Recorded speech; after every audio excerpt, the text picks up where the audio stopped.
नमस्कार दोस्तों, Bharat selection wing लखपड़ाबाग Barabanki के ऑफिशियल चैनल पर आप सभी का स्वागत है। डिक्टेशन रामधारी गुप्ता पत्रिका 2 प्रतिलेखन संख्या 8 स्पीड 80 स्टार्ट होगा 5 सेकंड बाद।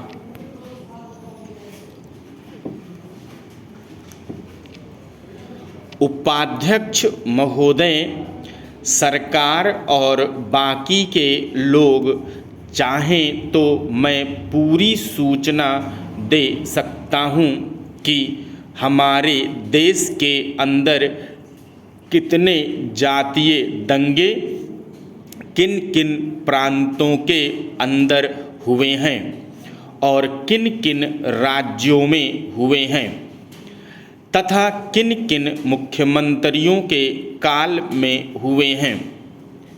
लेकिन ये सारी सूचना अभी आपके सामने रख कर समय नष्ट नहीं करना चाहता हूँ।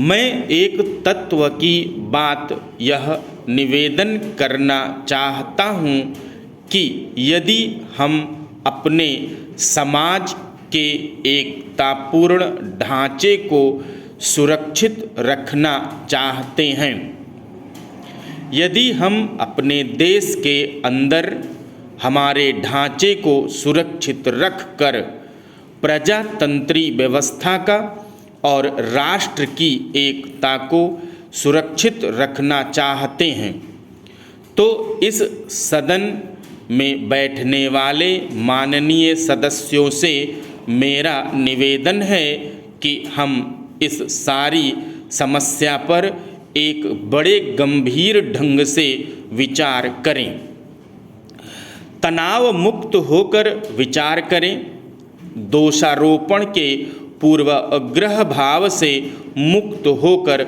विचार करें। तब जाकर शायद हम इन समस्या की तह में जा पाएंगे। मैं सिर्फ 1 मिनट लूँगा। मैं कोई आलोचनात्मक बात नहीं कर रहा हूँ। मैं केवल अपने देश के बारे में यह बात निवेदित करना चाहता हूँ कि आज देश के अंदर ऐसा कटुतापूर्ण वातावरण पैदा हो गया है कि जिसके कारण हमारा आना जाना छिन्न भिन्न हो रहा है। इसलिए मैं यह निवेदन करना चाहता हूँ कि हम सांसदों का यह दायित्व है। हम केवल दोषारोपण करके दायित्व से मुक्त नहीं हो सकते।